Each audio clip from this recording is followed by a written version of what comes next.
Good afternoon. Today is a historic day for the Blackhurst Cultural Center, and I should introduce myself. I'm Judy Brooks. I'm the chairperson of this amazing organization. Thank you. Since 2017, we have been on this journey of self-determination and building infrastructure here in the City of Toronto and at Bathurst and Bloor. Today, I would like to thank and acknowledge the Blackhurst Cultural Center Board of Directors, put your hand up maybe, Loris Thomas. Shannon Ashman is not here, unfortunately. Michael Lashley, Stanley Julian, Ivor Picou, Nigel Bereef, John Brathwaite, and Angela Pierre. Thank you. Special thanks to our great architects, Judah Malulu and Nazli Salia, the 1024 architects. You have done excellent and amazing work as you went through in executing the vision for us at the Blackhurst Cultural Center. Judah. Yeah. And I want to thank and acknowledge the former Operations Director, Pam Campbell, and the Special Advisor to Blackhurst Cultural Center, Dr. Jean-Jacques Rousseau, for your expertise, insight, and liaison with government and funding bodies. Thanks to the City of Toronto Economic Development Culture, the CABR, City of Toronto, TAC, West Bank Corporation, BMO, Mirvish, BIA, and the Bloor Street Cultural Corridor for your ongoing support and collaboration. Thank you. Finally, to the communities, to all gathered here today, to all our supporters, donors, patrons, and partners, a huge thanks for sharing in this vision. I now like to take this opportunity to welcome the Honorable Chrystia Freeland, Deputy Prime Minister and Minister of Finance. Thank you.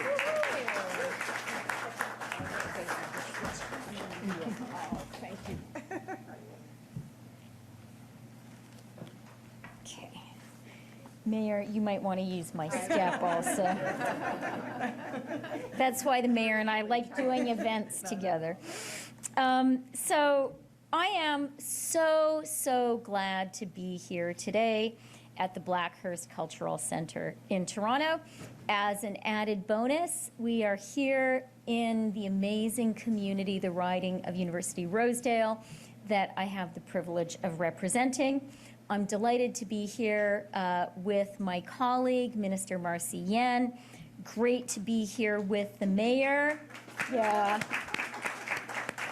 Olivia Chow. And I do also want to recognize Diane Sachs. Diane?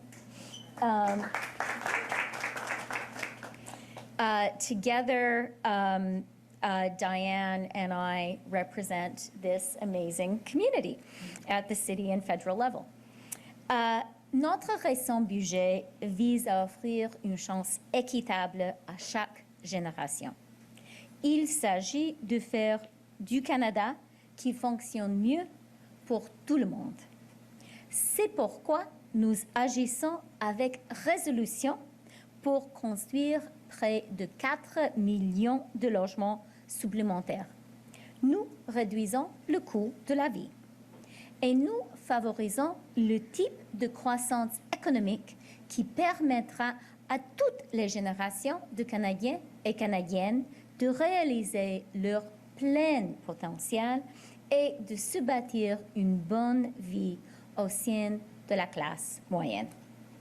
Parce que notre pays se porte mieux lorsque notre économie est en croissance et qu'il offre des possibilités pour toutes les générations. Our recent budget is about fairness for every generation, about making Canada work better for everyone. That's why we're moving with purpose to build nearly 4 million more homes.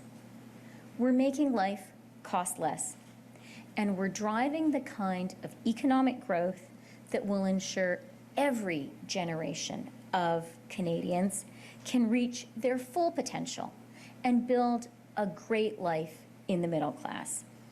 Because we know our country works best when the economy is growing and when good opportunities exist for everyone and for every generation. One of the ways that we can drive that kind of economic growth is by investing in our infrastructure. The Blackhurst Cultural Center is a key cultural hub for all the people of Toronto, showcasing the rich culture and history of Canadians of African and Caribbean descent. The last time I was here, during Black History Month in February, I saw this space come to life. There may even have been dancing. And I saw how important this center is as a place for the community to come together, to work, to think, to organize, and yes, to sing and dance sometimes too. The work that Ita and Miguel and their team accomplish here every day is vital for our city, for our province, for the whole country. So I really want to take a moment to just say, where is she? To say thank you so much for what you do every day. You are building a community, and in building a community, you're building our country. So can we give her a hand, please?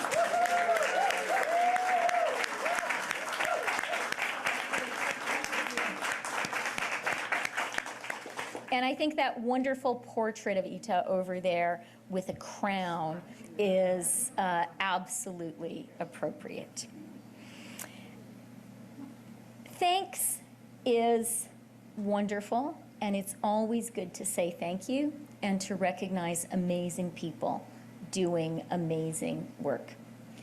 But it's really good when that thank you can come with material support to expand that work even further. And so that's why I am really glad that we have some great news today. The federal government is investing $7.84 million through the Green and Inclusive Community Buildings Program, and another $3.5 million through Canadian Heritage's Canada Cultural Spaces Fund.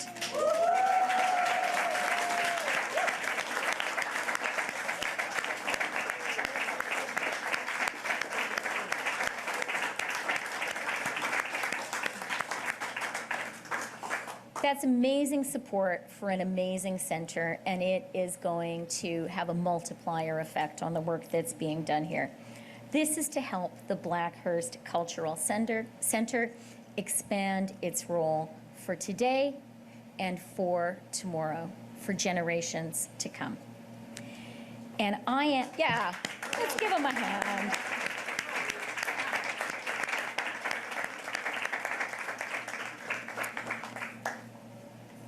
I think we all know that our country works best when we work together. Community organizations, private sector, government, and all orders of government working together. And that's one of the things that you're seeing here with today's announcement. I am really glad that because of our federal government's partnership with the City of Toronto, which is also investing millions in this project, together we are going to rebuild a heritage building to become the Blackhurst Cultural Center's beautiful new home.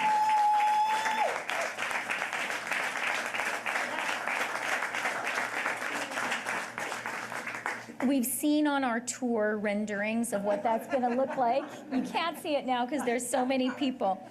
But this gorgeous new center is going to feature a sound-proofed musical studio, offices, an art gallery, a digital podcast room, space for the beautiful piano we heard played earlier today, a multi-purpose community space for events, meetings, programs, and of course, a bookstore.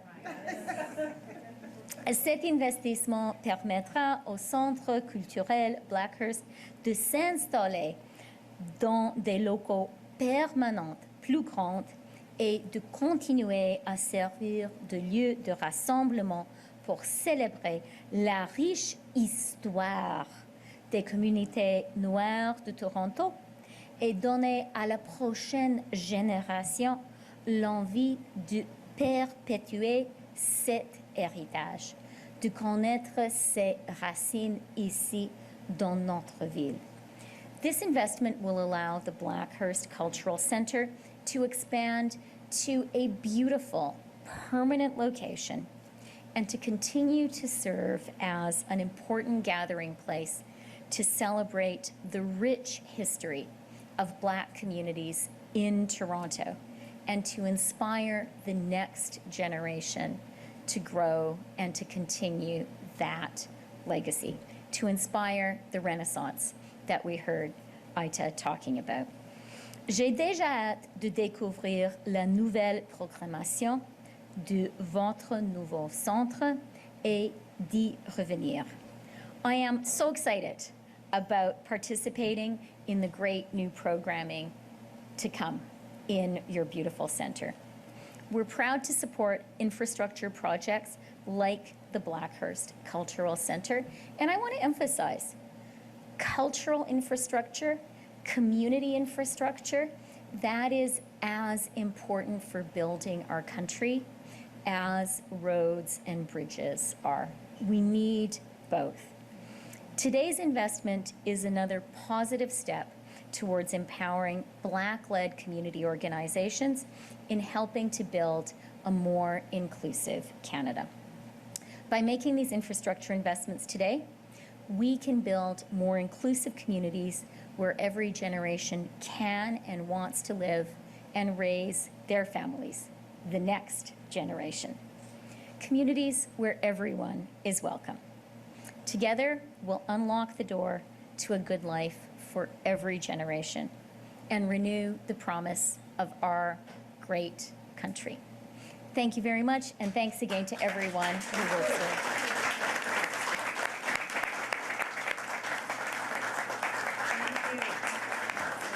And I'm handing it over to my wonderful colleague, Marci Ien.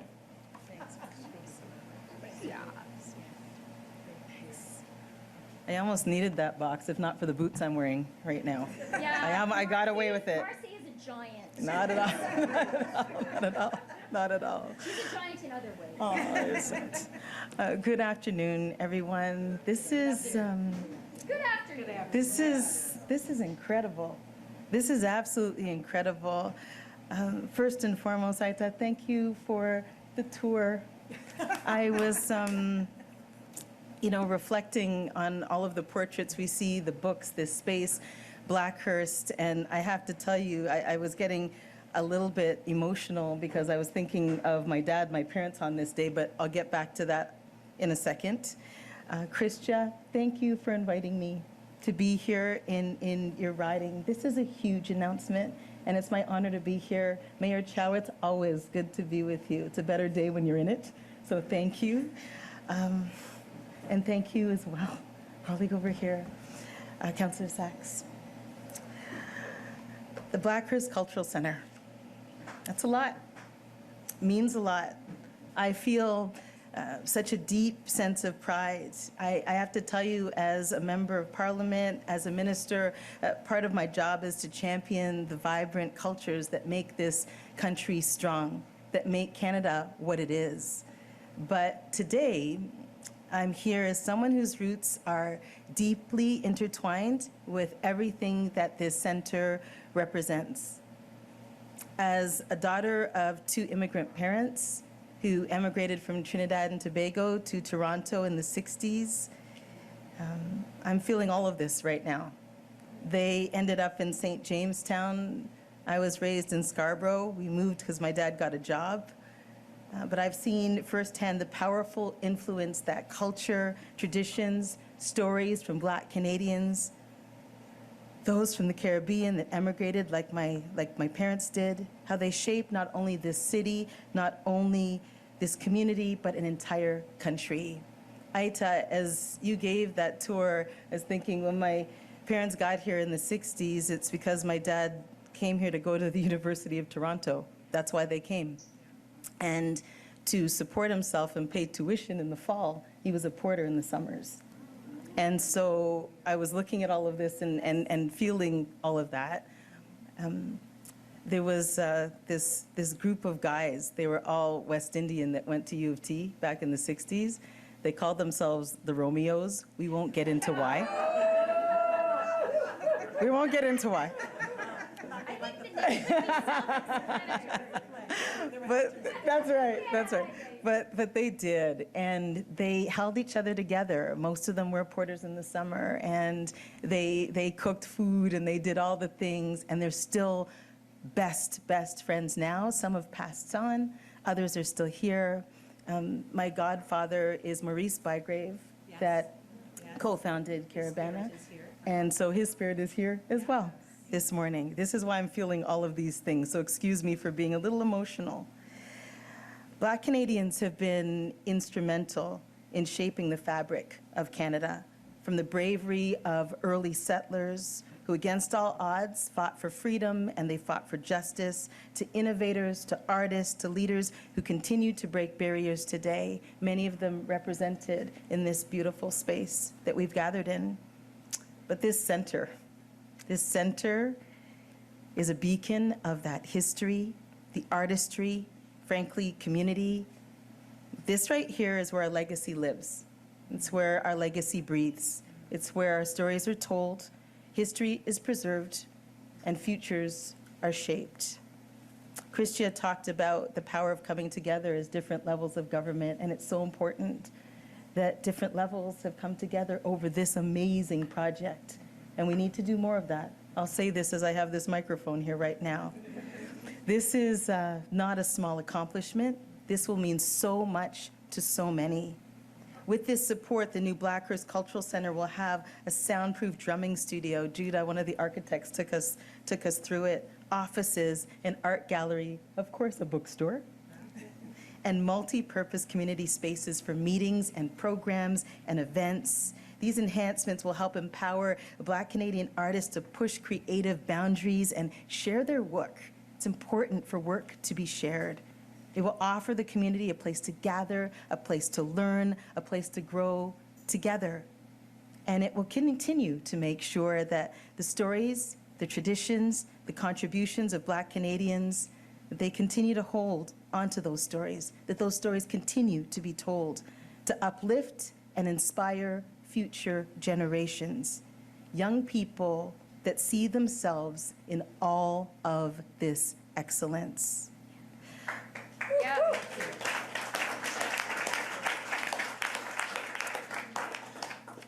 We say it all the time, but I'll say it again, and obviously it's not February, it's June, but Black history is Canadian history. Jean Augustine said it best. Not only during Black History Month, but every single day of every single month of every single year.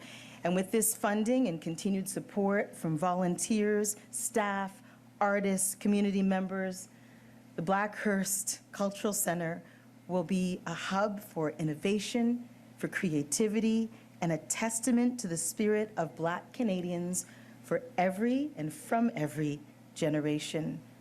Legacy lives right here, and I am beyond excited to see what the future holds. Merci beaucoup. Thank you so much. From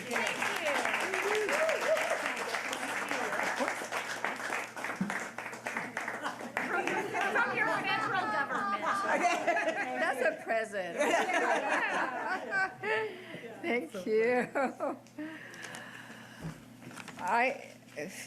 There's a feeling of pride in this room.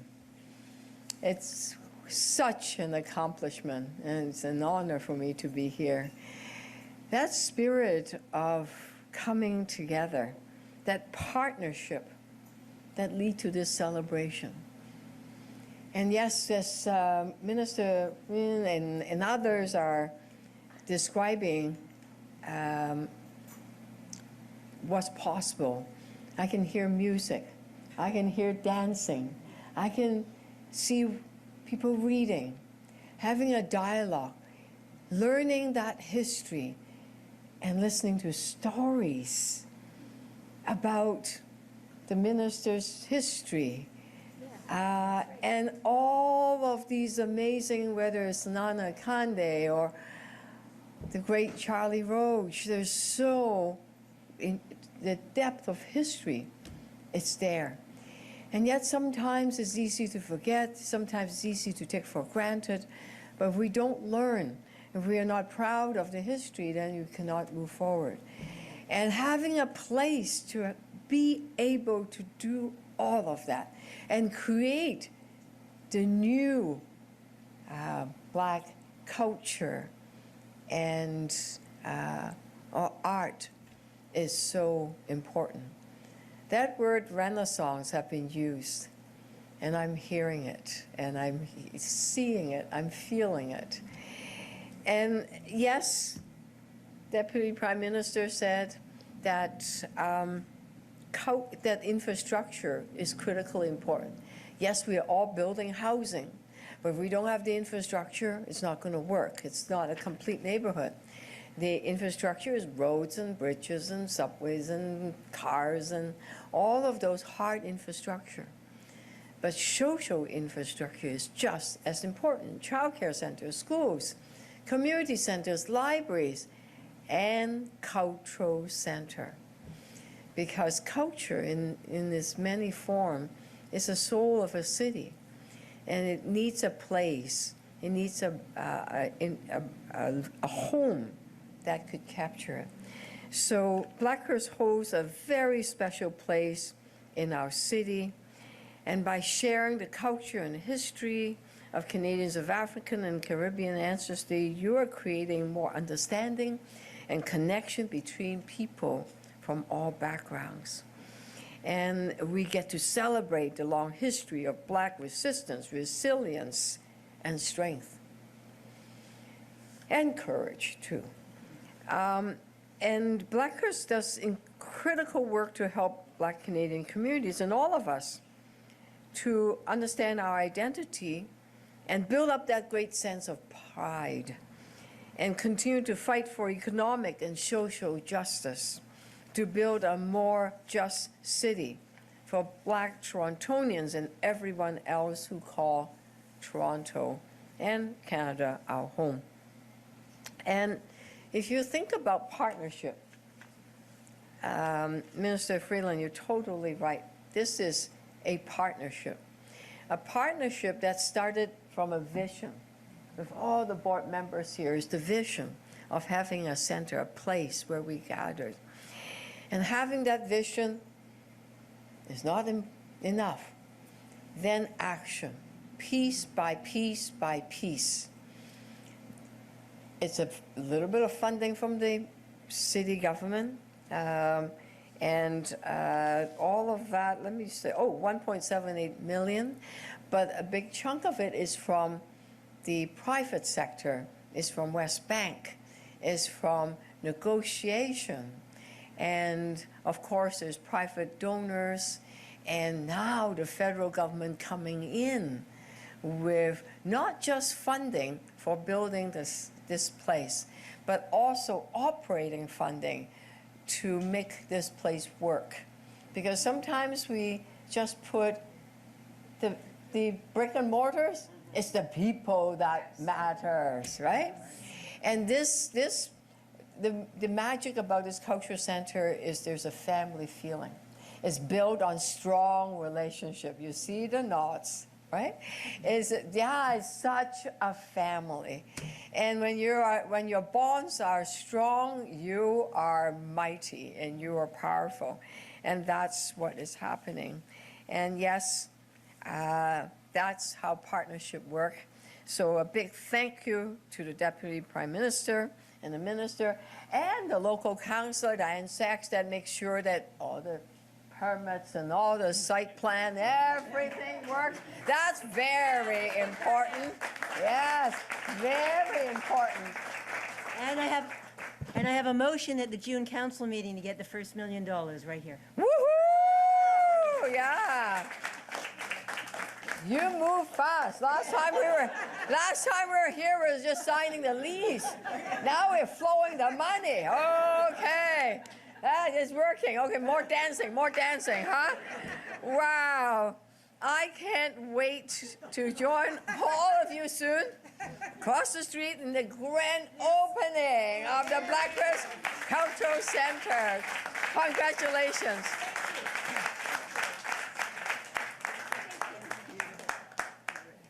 We'll now move to the Q&A portion of today's event. And, there's a microphone just there for journalists interested in asking a question. It'll be one question, one follow-up. Just put your name and your outlet. Passons maintenant à la période des questions. Ça sera une question suivie. Veuillez noter votre nom et votre média. Le micro est juste là pour joindre une question.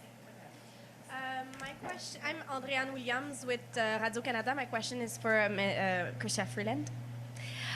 So if you could answer in both English and French, that'll be really appreciated. So some experts expect the Bank of Canada to cut its interest rates next week. A lot of Canadians are hoping that'll be the case. I was just hoping I could get your take on that, and if you hope that's going to be the case. Thank you very much for the question. I'll start by saying our government respects the independence of the Bank of Canada and the central role in Canada's financial and institutional stability that an independent central bank plays. And I would point out that that is in contrast with Pierre Poilievre, who has publicly and repeatedly called for the governor of the Bank of Canada to be fired.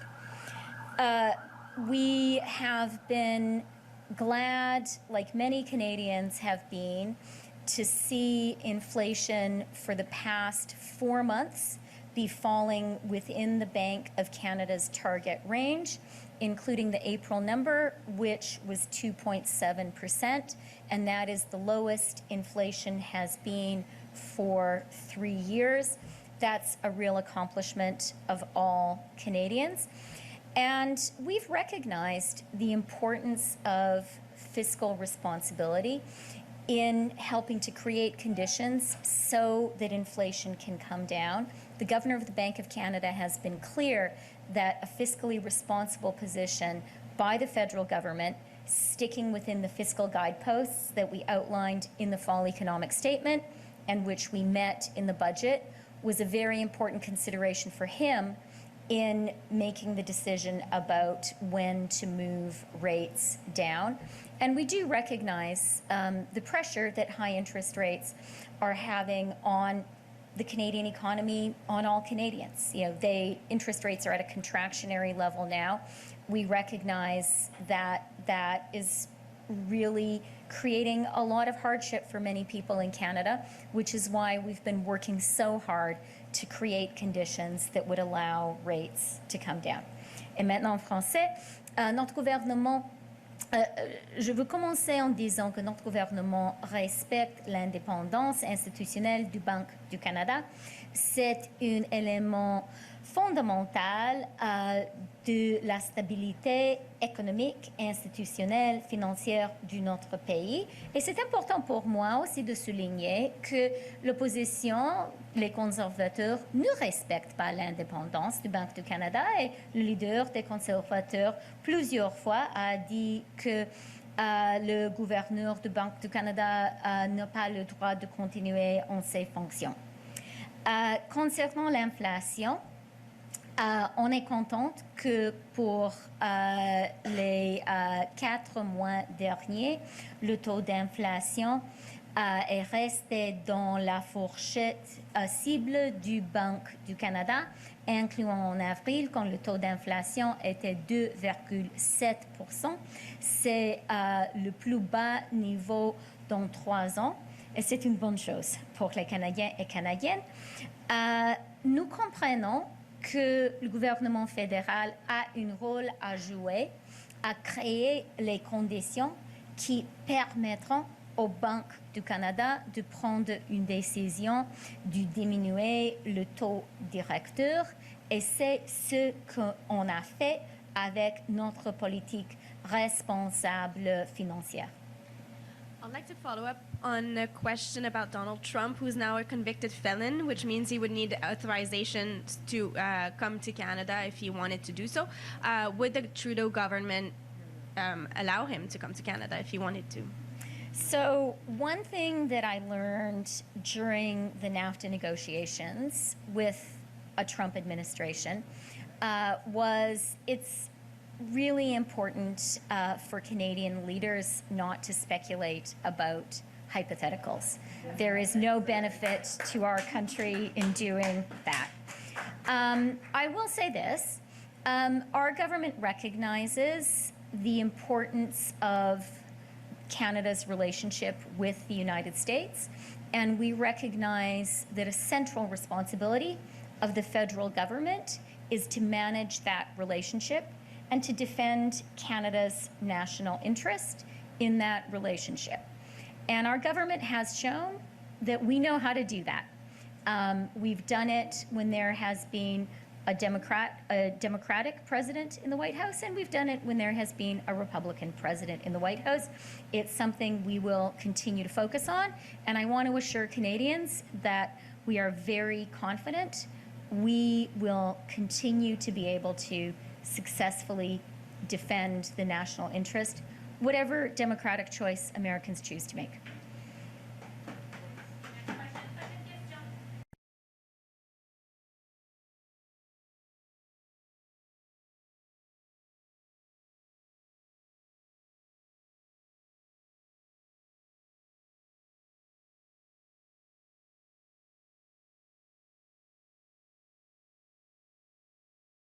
Marci may want to as well.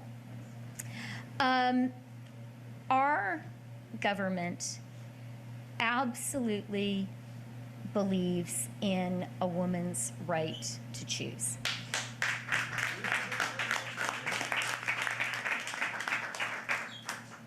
Women's rights are human rights, and as a human, as a woman, as a mother of daughters, there is no right more fundamental for every woman, for every girl in Canada, than the right to control your own body. And our government will always stand up for that. One of the things that I am very proud of in this budget is making prescriptive contraceptives free to all Canadians. And that's really important. As we were putting that together, I spoke to a gynecologist, obstetrician gynecologist, and she said to me that every month in her practice, she sees a young woman, a teenager, who is pregnant and doesn't want to be, and is pregnant because she couldn't afford to buy contraceptives and was maybe didn't have the money herself, maybe afraid to ask her parents. Those unwanted pregnancies, which are happening in Canada today, are a tragedy for the young woman, for her family, for our whole country, and I am really glad we are taking steps to end that. And then finally, I do want to say, I want to say a very sincere thank you for asking that question, because, Canada, it's such a wonderful country. I am so proud and so happy to be Canadian, and I feel so lucky to be Canadian. And I think it's so important for all of us not to take for granted the amazing things we have in our country, including a woman's right to choose. And it is the case that Conservative MPs in the House of Commons and on the lawn of the House of Commons have publicly called for an end to a woman's right to choose. We will not let them restrict the rights of Canadian women. That's central for us.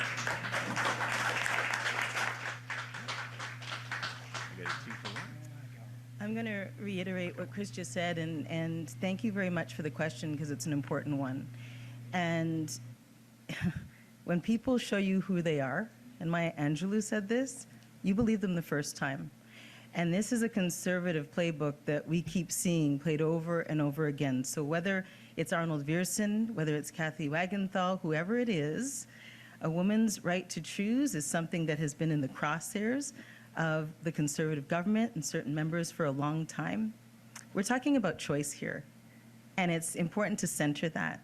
That means you can do what you want to do, and I can do what I want to do. And to shut down choice, or to try to, and a woman's right to choose says a lot. And I thank you for the question because it needs to come up all the time so that Canadians understand when it comes to choice, they have a choice too.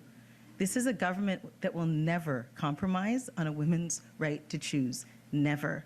But we see from the Conservatives that it keeps coming up, and it comes up in different ways, whether it's a petition or a bill, it keeps coming up. So clearly, this is part of the program. As Chrystia said, they have been on the lawn, in Ottawa, West Block, and said exactly who they are. And so I put that question to Canadians. When people show you, believe them. Believe them the first time. I have a question for all of you right now, though. Does anybody have any questions about this here today? What we're doing here today?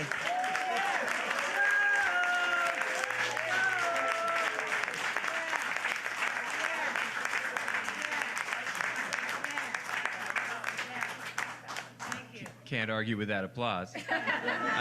So on this, I had a lot of sort of who, what, where, when, why kind of questions. I gathered from the fact that Westbank's a supporter, it's going to be just over there. And can you tell me, I have some numbers about how much money is coming from various levels of government, but it would be great to know the final budget total, as well as who's going to own it when it's done. Maybe, do you I want to could go? try. Rachel, a little bit? I could, Here, hello. So, yes, right. The Black Earth Cultural Center is a nonprofit organization with a board of directors and governance. So it will be owned, I would think, in part, then by extension, by community. The budget for the capital building of the building is in the neighborhood of about $14 million. But to answer your question pointedly, it is a community asset. We have negotiated with the City of Toronto over the last, I think, 7 years, a 49-year lease on the property 756. Whenever development, redevelopment, or gentrification comes to a city, to a neighborhood, and to a space, the first thing that you think about is panic, freak out. What will this mean for the future? As an entity who has been in the business of books, one of the things that people come through the door and what they want to do is they want to buy things and stories of overcoming, of how we can do business differently.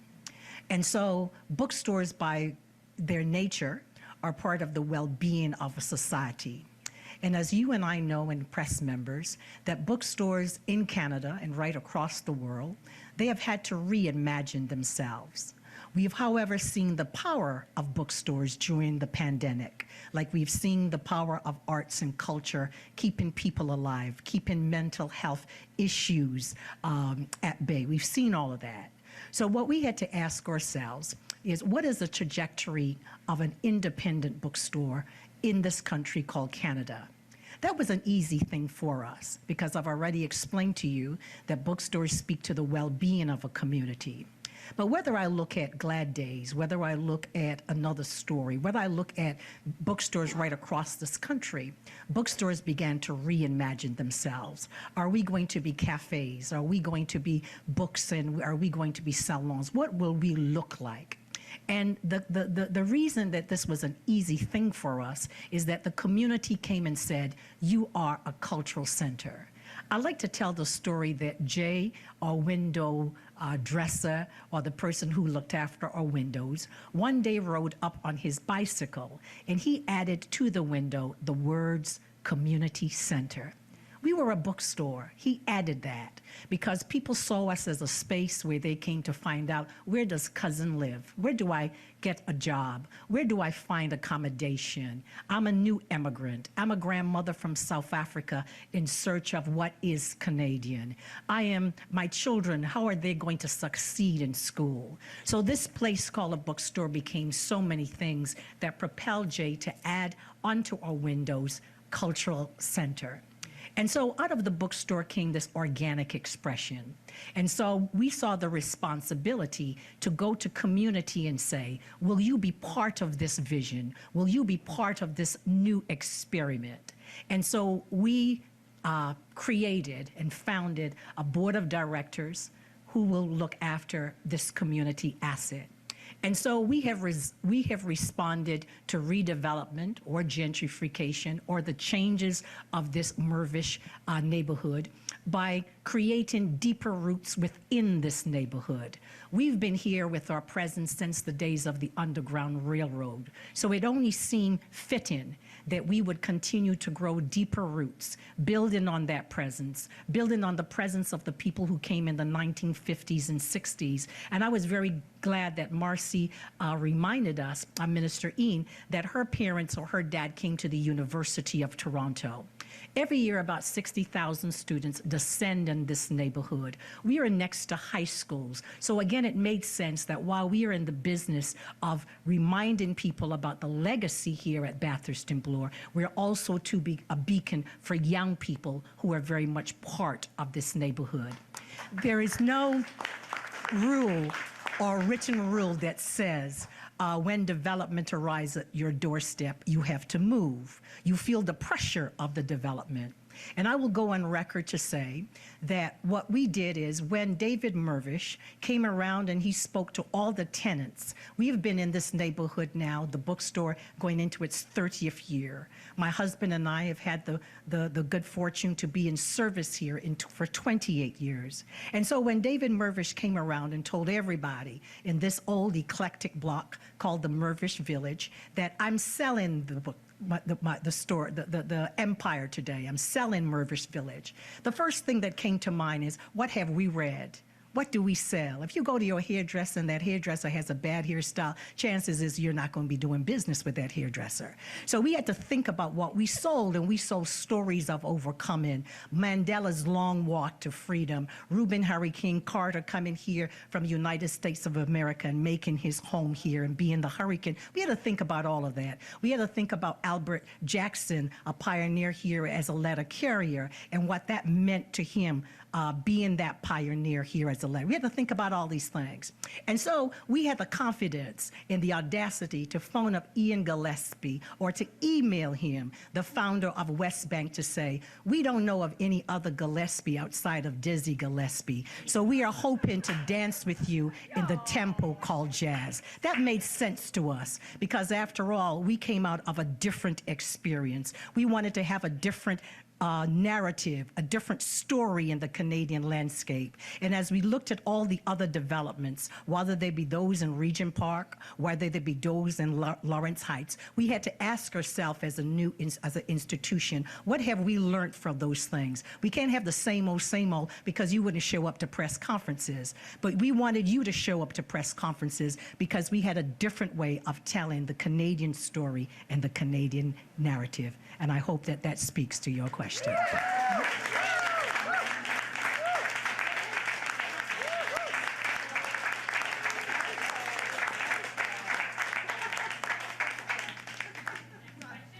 Hi, I'm Diane Campbell with CBC News, and I don't know how to follow that up, honestly.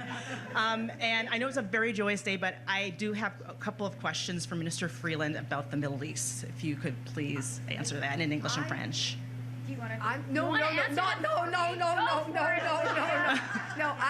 just have to run off to the 75th anniversary of the East York concert band. So if I sneak away, she can answer about it. I'm actually joining the mayor. Thank you. Okay. Thank you.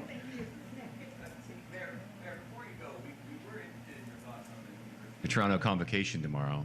There's going to be a significant tent presence, and I just wondered what your advice was to the students and teachers and other players in this convocation, knowing that's all going to happen at the same time. Well, hey, it's only 1:47. There's still chance for a mediated resolution, or so never give up.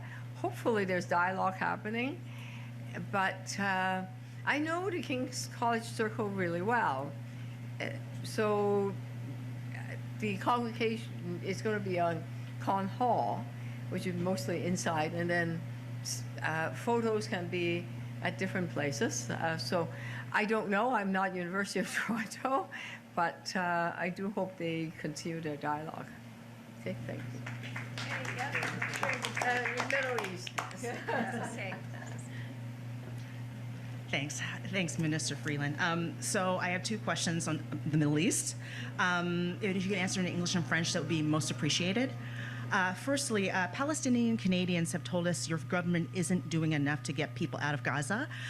What do you say to those families who are waiting for their loved ones to get out of Gaza? Okay, thank you for being here. Thank you for the question. And thank you also for recognizing how amazing Aita's explanation of her work overcoming a real challenge. That was beautiful.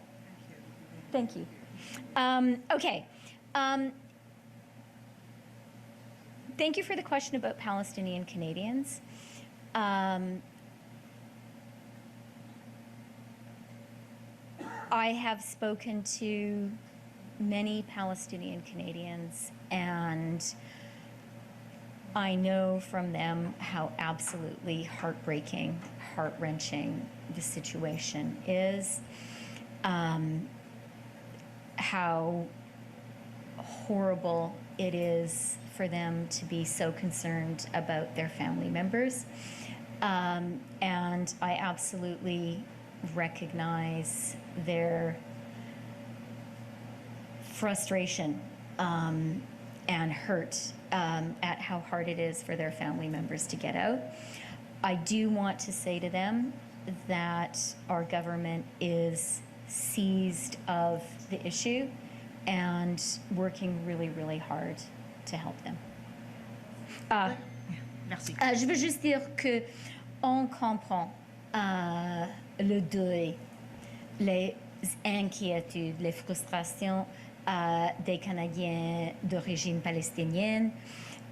On comprend que c'est incroyablement difficile pour eux. C'est difficile de voir ce qui se passe avec leurs proches. On comprend les frustrations et je veux juste les assurer que notre gouvernement vraiment, vraiment fait tout dans notre pouvoir pour aider leurs proches et on va continuer de faire ça. Just have one more follow-up, and then hopefully this is it. Israel's prime minister said yesterday that the conditions for ending the war, quote, have not changed, unquote, and that's raising questions over the hostage ceasefire proposal that's been laid out by U.S. President Joe Biden. What's Canada's position on that deal, and what do you think the prospects are in both sides agreeing to this proposal? The Prime Minister has been very clear on this. He has been clear that we welcome the proposal that was laid out by President Biden. Canada has been and continues to call for an urgent ceasefire. We continue to call for the hostages to be released now.